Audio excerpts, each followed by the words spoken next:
오늘 주시는 말씀 보겠습니다. 창세기 14장 13절부터 보겠습니다. 창세기 14장 13절에서 24절. 이 말씀은 아브라함의 조카 롯이 소돔과 고모라 지역에 있다가 전쟁통에 포로로 끌려갔는데 아브라함이 조카 롯을 구해오는 그런 내용의 장면들입니다. 14장 13절부터 교독하겠습니다. 24절까지 보겠습니다. 도망한 자가 와서 히브리 사람 아브라함에게 알리니 그때 아브라함이 아모르 족속 마므레의 상수리 숲을 근처에 거주하였더라. 마므레는 에스골의 형제요 또 아넬의 형제라. 이들은 아브라함과 동명한 사람이더라.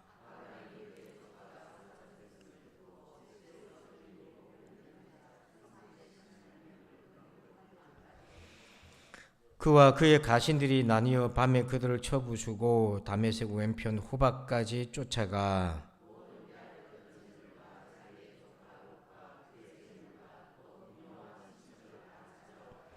아브라함이 그돌라오멜과 그와 함께한 왕들을 쳐부수고 돌아올 때에 소돔 왕이 사우의 골짜기 곧 왕의 골짜기로 나와 그를 영접하였고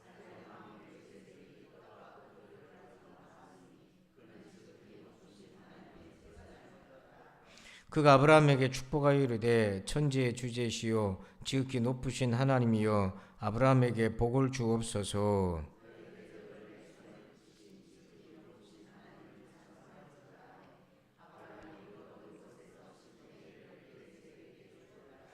소돔 왕이 아브라함에게 이르되 사람은 내게 보내고 물품은 네가 가지라.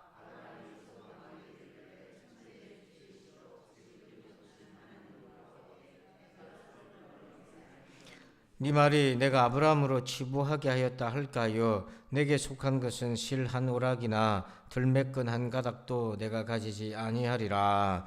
오직 젊은이들이 먹은 것과 나와 동행한 아넬과 에스골과 마므레의 분깃을 제할지니 그들이 그 분깃을 가질 것이니라. 아멘. 자, 오늘 창세기 10번째 시간인데요. 제목 같이 한번 읽어보실까요? 시작. 영적 전투. 자, 우리 16절 한번 봅시다. 16절 말씀 찾아서 같이 봅시다. 14장 16절 시작. 모든 빼앗겼던 재물과 자기의 조카 롯과 그의 재물과 또 부녀와 친척을 다 찾아왔더라. 아멘. 자, 16절 끝에 다 찾아왔더라. 우리 한번 같이 한번 따라서 합시다. 시작. 다 찾아왔더라. 아멘. 여러분도 이런 은혜가 있기를 축복합니다. 이게 전투의 결과로 찾아온 거예요. 그러니까 싸우지 않으면 얻지 못하는 것들이 우리의 인생에 있습니다. 여러분 그걸 꼭 기억해야 돼요. 근데 우리가 이 싸움이라는 것은 여러분 하기가 정말 어려운 거잖아요. 그래서 영적인 전투는 웬만하면 다들 피하고 싶은 건데 그런데 그 전투를 과감하게 한 사람들은 거기에 있는 하나님의 은혜를 누리고 그런 삶의 전투가 없으면 오늘 말씀대로 다 찾아왔더라 이런 은혜와 기쁨을 모르는 거예요. 그런데 지금 이 싸움이 아브라함이 이제 한 거잖아요. 아브라함에게는 진짜 위험하고 불리한 싸움이었어요. 일단 규모 면에서 완전히 열세였는데요. 자, 아브라함이 조카 롯을 구원하기 위해 싸울 대상이 누구였냐면 자, 우리 9절 말씀 봅시다. 14장 9절. 14장 9절입니다. 시작. 엘람왕 그돌라오멜과 고임왕 디달과 시날왕 아브라멜과 엘라살왕 아리옥 네 왕이 곧 그 다섯 왕과 맞서니라. 아멘. 거기에 네 명의 왕들의 이름이 나오는데 여러분 이들은 이제 처음 듣게 되는데 이들의 위치가 어디냐면 자, 지도를 한번 봅시다. 거기에 보면 엘람왕 그돌라오멜 그 다음에 시날왕 아무라벨, 그 다음에 엘라살의 우리 아리오, 그 다음에 고임왕 디달 이렇게 나와 있는데 그 위쪽에 빨간 글씨로 표시되어 있는 이 지역의 왕들인데요. 이 분포를 보면 어디냐면 이란에서부터 지금에 있는 이란, 엘람이라는 지역이 이란 쪽이거든요. 이란, 이라크, 그 다음에 이제 아수르 제국의 위치에 있는 지금의 터키죠. 거기에 있는 네 명의 왕들이 연합군을 만들어서 가나안 땅을 향해서 차츰 정복하고 내려오는 거예요. 그러니까 여러분 생각해 보십시오. 이 아랍 군대거든요. 이란 이라크 쪽이 아랍 군대인데 이 4명의 왕이 연합군을 만들어서 이 소돔과 고모라 가나안 지역에 5명의 왕들과 싸워서 이겼으니 이 세력이 얼마나 컸겠어요. 그런데 이 5명의 왕들이 붙어서 이기지 못한 이 싸움을 아브라함이 사병을 318명 거느리고 나이 80이 넘어가지고 거기 갔어요. 그리고 아브라함은 전쟁 경험도 없는데 그거 어떻게 합니까 이거? 딱 봐도 이거는 전쟁을 할 수가 없는 상황인 거예요. 위험하고 불리한 겁니다. 자, 그럼에도 불구하고 아브라함이 자기 조카 롯을 위해서 이 싸움을 나갔다 이 말입니다. 오늘 우리도 영적인 싸움을 해야 할 때가 있는데 그 피해버리는 경우면 쉽죠. 근데 그 싸우지 않으면 얻을 수가 없는 거예요. 영적 전투로 우리가 이걸 적용하는 건데요. 자, 우리가 이 영적 전투 사실은 이 롯을 위해서 조카 롯을 구원하기 위해서 싸우는 건데 이건 우리에게 어떻게 적용하냐면 사실은 자녀를 위한 싸움이기도 합니다. 아브라함한테 조카 롯은 자식이거든요. 여러분 자녀는 치열한 영적인 싸움이 필요해요. 저도 그렇고 여러분들도 똑같습니다. 그럴 때 옆 겉으로 이렇게 보면 괜찮아 보여도 그 속으로 들어가 보면 다 집집마다 고민투성이에요. 그럴 때 우리가 영적인 싸움을 피해버리면 다 찾아왔다는 기쁨을 누릴 수가 없어요. 자, 그러면 이 절대적으로 불리한 싸움을 이 피곤한 싸움을 요즘 그렇잖아요. 내 한 몸 건사하기도 힘들어 죽겠다. 아까 보니까 계단 올라오는데 어떤 권사님이 아이고 올라오는데도 힘들어 죽겠네. 예. 그러니까 이게 평생 올라와 다니는 계단인데 나이가 들면은 그것도 힘이 부딪히는 거예요. 그런데 이게 막 피하고 싶은 싸움을 해야 되니 얼마나 그게 도전이겠어요. 근데 여러분 오늘 이 밤에 마음을 고쳐 먹으세요. 여러분 영적인 싸움을 피하지 마시길 바랍니다. 특히 자녀를 위해서는 피하지 마시길 바랍니다. 자, 그러면 도대체 아브라함이 이 싸움을 어떻게 싸웠나? 4가지 키워드가 있어요. 자, 보면 첫 번째는 사랑, 그 다음에 두 번째 하나님, 세 번째 은혜, 네 번째 예배. 자, 먼저 왜 이 싸움을 싸웠는지 그 이유를 한번 볼게요. 14장 13절 한번 봅시다. 14장 13절. 14장 13절 14절인데요. 천천히 한번 읽어볼까요? 시작. 도망한 자가 와서 히브리 사람 아브라함에게 알리니 그때 아브라함이 아모리 족속 마므레의 상수리 숲을 근처에 거주하였더라. 마므레는 에스골의 형제요 또 아넬의 형제라. 이들은 아브라함과 동명한 사람이더라. 아브라함이 그의 조카가 사로잡혔음을 듣고 집에서 길리고 훈련된 자 318명을 거느리고 단까지 쫓아가서 아멘. 자, 13절 보세요. 앞에 도망한 자가 와서 히브리 사람 아브라함에게 뭐 했어요? 알렸어요. 14절에 그 소식을 듣자마자 아브라함이 그의 조카가 사로잡혔음을 뭐하고 듣고 바로 14절 끝에 단까지 뭐하러? 단이면요 아직 이 4명의 왕이 자기들 나라로 들어가기 전이에요. 그러니까 듣자마자 바로 군대를 모아가지고 쫓아갔다는 얘기입니다. 머뭇거리지도 않았다는 거예요. 이 간절함이 나타나는 거죠. 아브라함 마음에 조카 롯을 살려야겠다는 이 간절함을 묻어나는 거예요.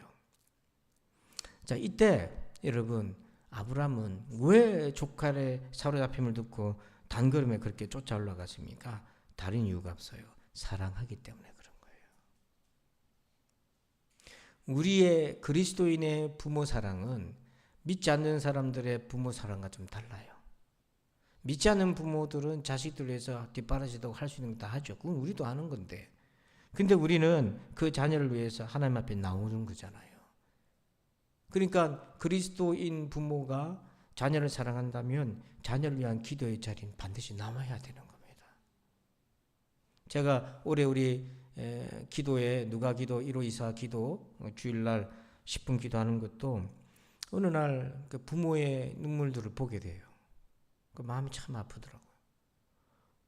근데 그러면서 또 제 자녀도 돌아보고 이렇게 주변 참 돌아보니까 정말 앞으로 자녀들이 믿음 생활을 갖는다고 너무너무 힘든 거예요. 근데 이거를 우리가 기도를 뒷바라지 안 하고 냅두게 되면 어디선가 알아서 되겠지. 그거 아니거든요. 세상에서 자녀를 위해 가장 애쓰는 부모가 기도 안 하는데 누가 그를 위해서 기도하겠어요. 그래서 아브라함이 중보 기도자로서 조카 롯을 위해 나서는데 그 사랑하는 마음이 어떻게 나타났나?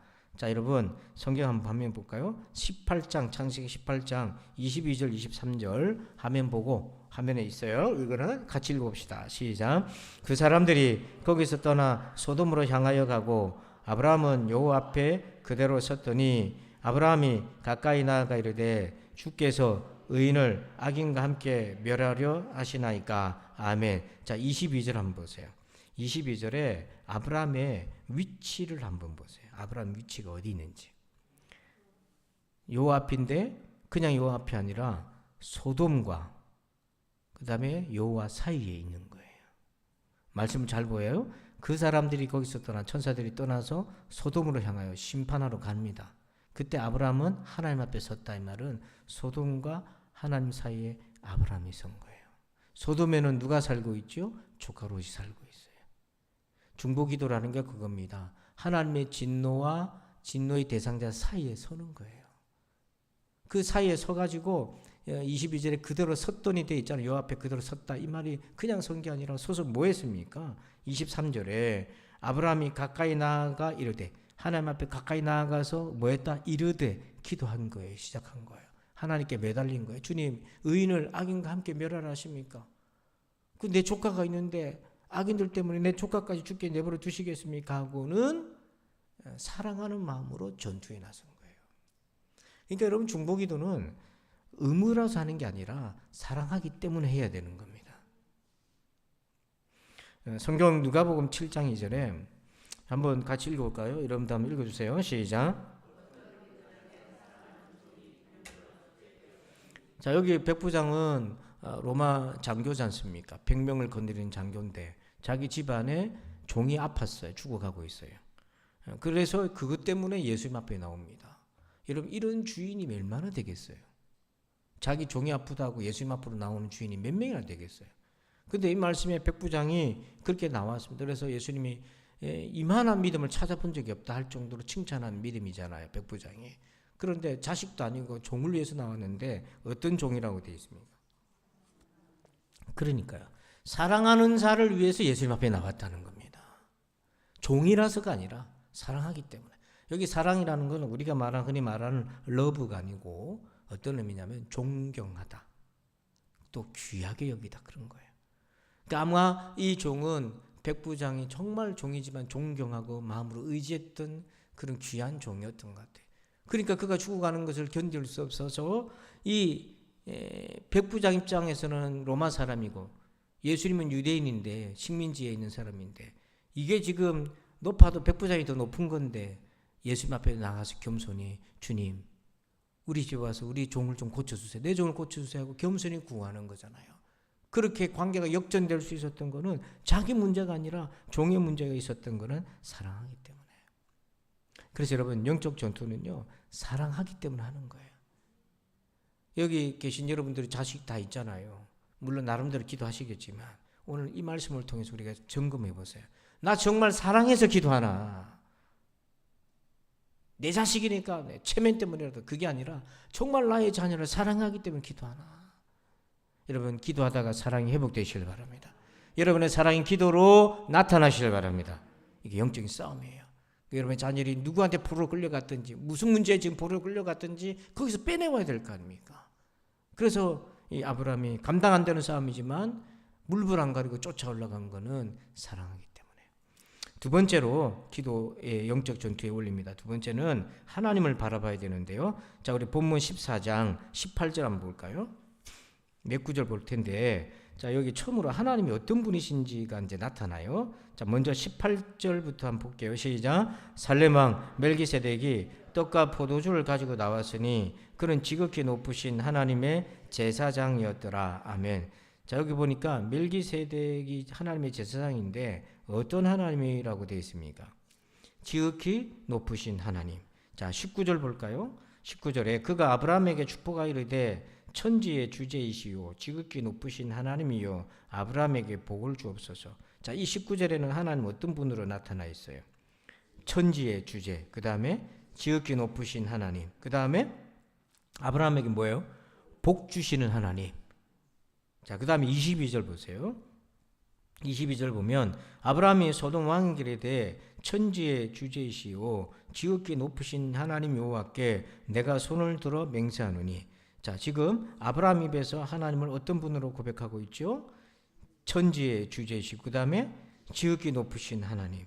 지금 처음으로 하나님이 어떤 분이신지가 지금 나오고 있는 거예요. 근데 여기서 공통적인 것이 두 가지잖아요. 천지의 주제이시고 그 다음에 어떤 하나님? 지극히 높으신 하나님. 자, 여러분 이 지극히 높으신 하나님이라는 게 굉장히 중요한 단어입니다. 왜냐하면 창세기는 내용상 배경은 지금 기원전 18세기경이에요. 아브라함 시대가. 그런데 이것이 집필되던 시기는 이스라엘이 바벨론 포로로 끌려갔던 BC 500년경 전후거든요. 그 안에거든요. 자, 그때 우리가 내용은 18세기 전이지만 1800년대지만 그 다음에 기록되던 시점은 바벨론 포로로 끌려가서 고생하던 시대인데 그때 바벨론 시대 때 얼마나 신들이 많았어요. 그래서 다니엘서 3장 26절에 이 다니엘과 세 친구가 하나님 섬긴다는 이유로 다니엘의 세 친구가 풀무불에 들어가서 죽을 뻔하다가 살아나옵니다. 그때 이 바벨론 왕의 입에서 하나님에 대한 고백이 나와요. 자, 다니엘 3장 26절 읽어볼까요? 시작. 느부갓네살이 맹렬히 타는 풀무불 아귀 가까이 가서 불러 이르되 지극히 높으신 하나님의 종 사드락 메삭 아벳느고야 나와서 이리로 오라 하며 사드락과 메삭과 아벳느고가 불 가운데에서 나온지라. 거기 보니까 어명을 어겨서 풀무불에 집어 던져 넣었는데 분명히 세 사람이 들어갔는데 보니까 몇 명이에요? 4명인 거예요. 한 사람 누굽니까? 주님이시잖아요. 그걸 보고 깜짝 놀라가지고 타 죽지도 않고 그때 느부갓네살 왕 바벨론 왕 입에서 하나님 어떤 분으로 고백하고 있어요? 지극히 높으신 하나님이에요. 이 말은 신들이 많아 세상에. 신들이 많지만 가장 높으신 분은 하나님밖에 없다는 거예요. 그 고백인 거예요. 가나안 땅에 신들이 많았습니다. 그런데 아브라함 입에서 멜기세덱 입에서 터져 나온 고백이 뭐냐면 천지의 주제, 천지를 창조하신 분이고 주관하신 분이고 지극히 높으신 하나님. 이게 같은 표현이거든 사실. 지극히 높다는 것은 가장 능력 있는 하나님이시라는 건데 사실은요 세상 신은 다 우상이에요. 신이 있는 게 아니에요. 우상인데 마귀인데 그런데 사람들이 속아서 신으로 숭배할 뿐이지만 가장 높으신 분 신 중에 신은 하나님밖에 없는 거예요. 근데 그 하나님이 오늘 아브라함 인생에 어떤 맥락으로 다가오는가 어떻게 적용이 되는가 지극히 높으신 하나님이. 자 20절 보세요. 14장 20절.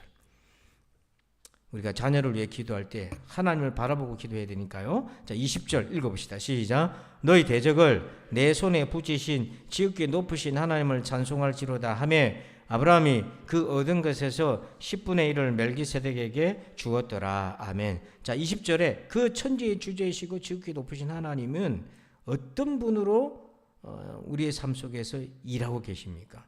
20절 앞에 보니까 뭐라고 되어 있어요?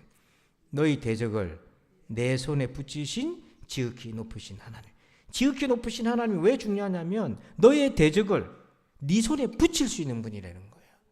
여기서 성경에서 붙이다 이 말은 뭐냐면 주인이 자기 것을 내주다 이런 뜻이거든요. 그러니까 지금 이 이란 지역, 이라크 지역에서 쳐들어온 4명의 왕들의 그들이 막 믿는 신들을 앞세워 온 것 같지만 사실은 그들의 주인이 누구라는 거예요? 하나님. 그들을 다스리고 있는 주관하신 분은 하나님이신 거예요. 그러니까 하나님이 너희 대적을 내가 이 아브라함 80이 넘은 노인 너한테 내가 붙여준다. 누가 그걸 가능하냐면 지극히 높으신 하나님이시기 때문에. 거기서 너희 대적이 누굽니까? 이 조카 롯을 사로잡아간 자들이잖아요. 우리의 자녀들을 넘보고 있는 세력들이잖아요. 그 세력의 손에서 꺼낼 수 있는 분이 하나님이신 거예요. 그래서 여러분 기도할 때 하나님을 보고 기도하셔야 됩니다. 문제를 보고 기도하는 사람하고 하나님을 보고 기도하는 사람은 기도의 내용이 다릅니다. 여러분 문제를 보고 기도하면 기도할수록 한숨만 늘고 낙담만 듭니다. 그런 문제가 있지만 그럼에도 불구하고 천지의 주제시여 지극히 높으신 하나님이여 우리의 대적을 우리 손에 붙일 수 있는 분이 하나님이신 걸 믿고 기도하시길 바랍니다. 그래서 실제로 어떻게 이 고백이 뭡니까? 네가 집에서 길리온 318명이 데리고 가가지고 4명의 왕들과 싸워 이긴 거는 네가 능력이 뛰어나서가 아니라 여러분 노인이 들고 간 거예요. 군사를 데리고 노인이 300명밖에 안 되는데 그걸 이긴 거는 네가 이긴 것이 아니라 하나님이 이기게 해 주었다는 얘기잖아요. 여러분 우리가 다윗과 골리앗의 싸움을 잘 이해하셔야 됩니다. 그건 다윗이 돌 던지기 맹수 싸움의 그냥 명수가 아니에요. 다윗같이 연약한 한 명으로도 하나님이 도와주시면 이긴다는 것입니다. 하나님이 초점인 거예요. 아무리 군대가 많이 먹고 사월과 군사들이 많이 모여도 하나님이 함께하지 않으면 다 덜덜덜 떨고 있는 거고, 아버지 심부름 왔던 치즈들과 아버지 심부름 왔던 이 소년 다윗이 그 골리앗 앞에 설 수 있었던 건 하나님이 함께 하시면 요 작은 이 아이를 통해서도 이기신다. 기존의 300용사가 나머지 용사보다 싸움이 특출난 프로페셔널을 해서가 아니라 요 300명 갖고도 하나님이 붙이시면 이기신다. 그 얘기하고 있는 거잖아요. 여러분이 연약하고 나이가 많고 힘들다. 여러분 그런 거기에 집착하지 마시고요. 그런 연약한 나이지만 하나님 나를 통해서 이길 수 있는 것입니다. 여러분. 그런데 여기서 그러면 이스라엘은 왜 지금 창세기가 기록되는 시절에 바벨론 포로로 끌려갔나? 왜? 그게 하나님과의 관계의 실패 때문이에요. 자, 예레미야서 1장 13절에서 16절까지 천천히 우리 한번 읽어보겠습니다. 시작. 여호와의 말씀이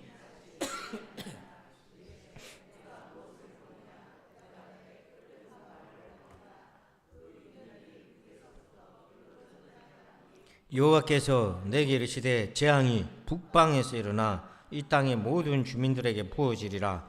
내가 북방 왕국들의 모든 족속들을 부를 것인즉 그들이 와서 예루살렘 성문 어귀에 각기 자리를 정하고 그 사방 모든 성벽과 유다 모든 성읍들을 치리라 하여 여호와의 말이니라. 무리가 나를 버리고 다른 신들에게 분향하며 자기 손으로 만든 것들에 절하였은즉 내가 나의 심판을 그들에게 선고하여 그들의 모든 죄악을 징계하리라.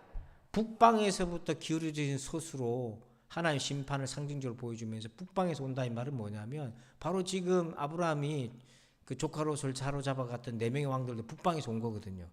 바벨론도 바로 그 지역이란 말이에요. 벌써 역사적으로 차이가 있지만 똑같은 데서 오는데 이게 뭐냐면 16절에 나와 있잖아요. 무리가 나를 버리고 너희가 나를 버렸기 때문이다. 사람들은 전쟁이 일어나는 걸 정치적인 이유, 경제적인 이유 이런 걸로 봅니다.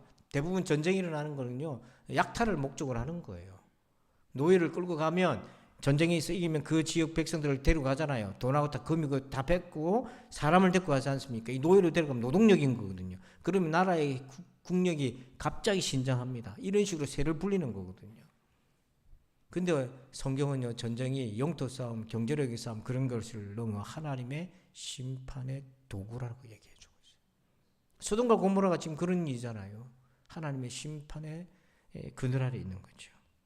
그래서 우리가 기도할 때, 자녀를 위해서 기도할 때 하나님을 바라봐야 되는 이유가 뭐냐면 우리가 아무리 자식을 위해 수고하고 집안을 세우기 위해 수고해도 여호와께서 뭐하지 않으면 세우지 아니하시면 세우는 자의 수고가 뭐하다? 헛되다. 여러분 하나님을 바라보시길 바랍니다. 세 번째, 하나님의 은혜가 있어요. 자, 은혜가 있는데 먼저 우리 아까 본 부분인데 20절 봅시다. 14장 20절에 몇 가지 은혜가 있어요. 영적인 전투에서 은혜가 중요한데 20절에 보니까 제일 앞에 너희 대적을 내 손에 붙이신 지극히 높으신 하나님을 뭐하라? 찬송하. 즉 이게 하나님의 은혜잖아요. 하나님 은혜잖아. 하나님 도와주셨으니까 이런 일이 되는 거. 하나님 은혜. 자, 그 다음에 24절 한번 보세요. 24절. 14장 24절. 자, 읽어봅시다. 시작.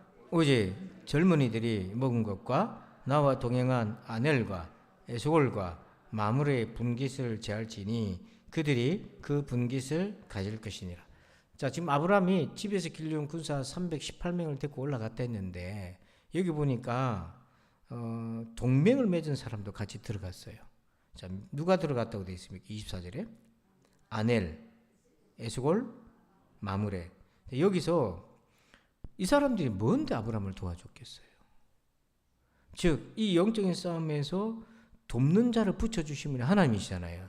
근데 여기서 주목할 부분이 아넬이라는 사람을 보세요. 아넬, 이름이 이제 아넬인데 뜻이 뭐냐면 여러분 기가 막히게도 지금 아브라함 때부터 이제 하나님을 믿는 거 아닙니까?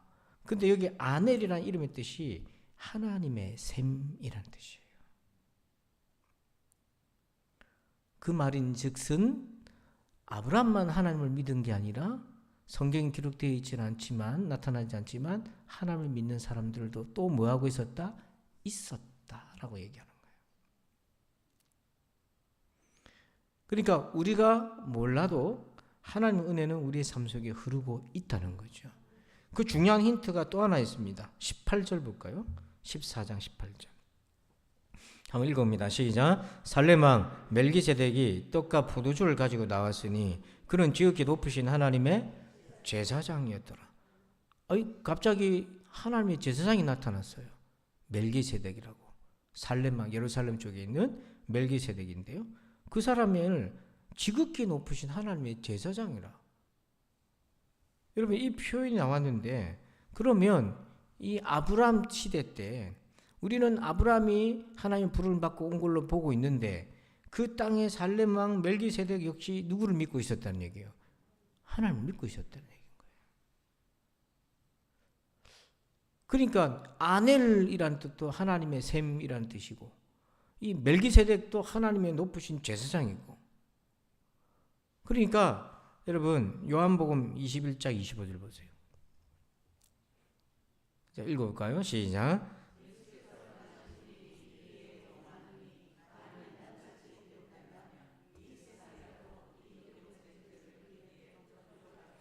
성경이 모든 걸 기록하고 있지 않다. 이해가 되시죠? 예. 우리가 꼭 알아야 될 중요한 사실들을 기록한 거지. 얘기하잖아요. 예수님이 행하신 거 이거밖에 없겠느냐고요. 이걸 낱낱이 기록하려면은 이 책을 이거로 몇 권을 더 써야 되겠냐. 하물며 구약부터 해가지고 지금까지 왔는데. 그러면서 이 멜기세덱에 대해서 히브리서 5장 11절에서 이렇게 얘기합니다. 멜기세덱에 관하여는 우리가 할 말이 많으나 너희가 듣는 것이 두나무로 설명하기가 어려우니라. 성경도 일일이 다 파헤쳐서 말하기 어려운 부분이 있다. 그러면서 7장 2절과 3절을 보면 3절을 봅시다. 7장 3절 화면에 있죠? 같이 한번 읽어볼까요? 시작. 아버지도 없고 어머니도 없고 족보도 없고 시작한 날도 없고 생명의 끝도 없어 하나님의 아들과 닮아서 제사장으로 있느니라. 이 멜기세덱이 가르쳐서 아버지도 없고 어머니도 없고 족보도 없고 시작한 날도 있고 생명의 끝이라는 게 죽은 것도 모르겠고 이 말은 뭐냐면 그래서 유대인들의 문헌에서 멜기세덱을 천사로 해석하는 사람들 많고요. 유대인들 율법 해석집에 보면 율법 주석책에 보면 멜기세덱을 천사로 보는 사람도 있는데 많은 신학자들이 이 표현은 어떤 표현이냐면 그 당시 관용적인 표현인데 여러 의미로 아버지도 없고 엄마도 없고 족보도 없고 태어난 날도 모르겠고 죽은 날도 모르겠다 이런 표현은 왕들에게 쓰는 어떤 신성적인 표현도 있고 여러 가지 의미가 있는데 신학자들은 어떤 얘기를 하냐면 기록이 없다. 기록이 없어서 정확하게 말하기는 어렵다. 이 뜻으로 보는 것이 오히려 타당하다. 그러니까 멜기세덱에 대해서는 뭐 다른 정보가 없는 거예요, 성경에. 그러니까 사람들이 천사니 뭐니 이렇게 생각하지만 어쨌든 뭐냐면 멜기세덱에서 이 사람이 어디서부터 나타난 사람이냐 여기가 중요한 게 아니라 이 사람이 누구라는 거예요. 지극히 높으신 하나님의 뭐예요? 제사장. 하나님을 섬기는 사람. 아까 우리가 봤던 아넬처럼. 이 말은 하나님은 우리가 알든 모르든 우리의 삶 속에 하나님께서 일하고 계신다는 거예요. 그래서 우리가 자녀를 위해서 영적인 싸움을 하고 기도할 때에 그냥 내 기도만 가지고 싸우는 것 같지만 사실은 그렇지 아니하다. 하나님이 우리가 알지 못하는 많은 방법과 은혜를 통하여 우리를 도와주고 계시다. 여러분 그걸 기억하시길 바랍니다. 오늘 저녁에 이 말씀을 들을 때도 자녀를 위해 기도하다 낙심이 된 사람들도 있을 거고 그래 포기하고 안 하고 있는 분도 있을 거예요. 분명히. 사랑하지만 기도 포기하고 안 하고 있는 분도 있다고요. 내 자녀가 예수를 안 믿는데도 포기해버리고 그냥 아이고 언젠가 오겠지 하고 포기한 사람도 있다니까요. 그래서 오늘 이 말씀을 통해 다시 마음을 모아서 여러분 기도로 전도하시길 바랍니다. 우리 새벽기도 할 때마다 월, 화, 수, 목, 금, 토, 금 날마다 기도 제목이 다르잖아요. 수요일 날은 기도로 전도하는 날입니다. 영혼을 위해 기도로 전도해요. 제가 왜 이 수요일 날 기도로 전도하는 표현을 넣었냐면 간증이 있기 때문에 그래요. 제가 잘 아는 목사님인데 그 집은 전에도 제가 한번 말씀드린 바가 있는데 기억이 나실랑가 모르겠는데 그 집은 사이가 셋이 목사예요. 그러면 딸 셋이 뭐라는 얘기입니까? 예, 사모님이잖아요. 근데 부모님이 예수를 안 믿는 거예요. 이게 이해가 됩니까? 사이가 셋이 다 목사인데 딸이 셋 다 사모인데 부모님이 예수를 안 믿는다고요. 그러니까 사이 3명 목사 그 딸 사모 3사람이 얼마나 마음이 힘들겠어요. 그래 전도해도 씨알이 안 막히고 말이죠. 예? 나한테 전도하지 마라. 너가 결혼시키기 내가 싫었는데 내가 할 수 없어 한 거다. 이렇게 하고 그러니 도 장인들이 꼿꼿해가지고 시골 분이고 꼿꼿하니까 그러니까 자식들이 뭐밖에 못하겠어. 그때부터 기도하는 거예요. 기도는 포기 못했던 거예요. 근데 아버지가 돌아가시기 전에 꿈에서 예수님이 나타나신 거예요. 돌아가시기 전에 아파가지고. 그래서 꿈에서 주님이 나타나셔서 얘기를 하셨다는 거예요. 환상 가운데. 그러니까 아버지가 자고 일어나 자식들 불러가지고 내가 교회를 나가야 되겠다. 그래가지고 그분이 이제 돌아가셨는데 장례식에 참석했는데 거기에 계시던 사모님이 그 간증을 하고 그 장례식이 은혜와 감사의 장례식이 됐잖아요. 그 얘기를 제가 듣고 그때부터 기도로 전도해야 된다. 이거 분명히. 말로서 안 되면 기도로 전도하시기 바랍니다. 자식들한테 얘기하잖아. 엄마 니나 자꾸 나한테 그런 소리 하지 마라. 막 짜증내고 화내든. 여러분 그래도 기도로 전도하시기 바랍니다. 그 마지막으로요. 예배인데요. 자 20절 봅시다.